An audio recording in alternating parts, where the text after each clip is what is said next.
Hi, Kirk, it's Miguel from Brazil, Arroba Nerd. How are you? Oh, hey, Miguel. I had the opportunity to watch Ruby Gillman last week in Annecy Film Festival. It was a unique opportunity. And I want to ask you, how was for you and Kelly and the entire Dreamworks team to present the movie at Annecy? Oh, it was a really special opportunity for all of us. You know, to be around that many peers and the students, as you know, of animation and lovers of animation, a festival devoted to what we give our lives to was extremely special to share the premiere with them. Yes, it was so incredible. Congratulations for the movie Thank again. you. I understand that the original title of the movie was Meet the Gilmans, and I want to know how much did the movie change when you guys first pitched at DreamWorks to the finished version that the movie is coming to theaters? Original pitch brought in by some writers, and it did focus on the family, the Gilman's family more. But as always with these movies, over the course of its life through development, you know, certain things come to the surface. And our most important job as filmmakers in animation is to listen to the story, and the story will tell you where it wants to go.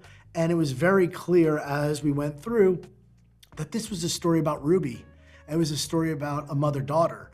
And as we pull focus on that story, the title needed to be changed. And it was a really great opportunity because this was the first female lead in a title in DreamWorks history. Yeah. And so that was a great, amazing thing, because this is all a movie about, you know, challenging expectations and subverting the expectations. So it only feels natural in this day and age to subvert and challenge those expectations that, you know, a female lead like Ruby Gillman can take on a big film. O que você falou? Ruby, você é uma princesa. Dirija-se à multidão.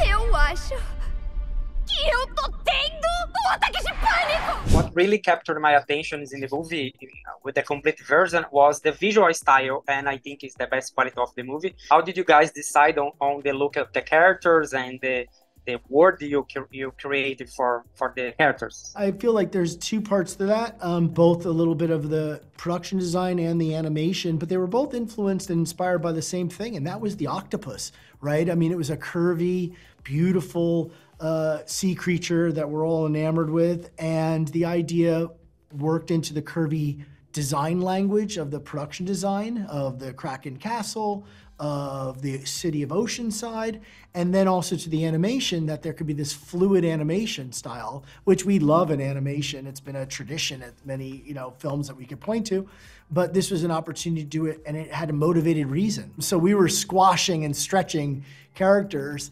as we love to do, not just for comedic, but also for story reasons. So I think that Pierre-Olivier Vincent, our production designer who worked on all the How to Train Your Dragon series, and Carlos Portolas, our head of animation, really got together and put those two things in the same universe, which I think is always hard to do. You know, that I think was a giant triumph for them. And the voice casting is amazing. Lena Condor, Jenny Fonda, Annie Murphy. How did the actors affect the characters in their arcs in the movie? I mean, that was an opportunity of a lifetime for all of us to work with a legend like Jane Fonda. She had inhabited that character, that regal queen of the seven seas, in such a way that we were definitely in the room with greatness in a person, but also in a character. And then with Annie Murphy, her ability to be so incredibly funny and charming, but also dangerous, was really great. And then at the end of the film, without too many spoilers, is that her decision to take her voice in that direction was completely her own. And she brought such power to it. And Lana, I can't say enough about, because she was able to keep those vulnerabilities right there on the surface, but still play it funny and still have you know, be charming. It's one of the most appealing characters we've ever had the luck to be involved with. Eu só queria ser Ruby Marinho, adolescente normal. E qual é a graça disso? Você tem poderes que nem consegue imaginar. Here in Brazil, we call Ruby Gillman of Ruby Marinho, because Marinho is a last name very common here in Brazil, but remind us of the sea, like little sea.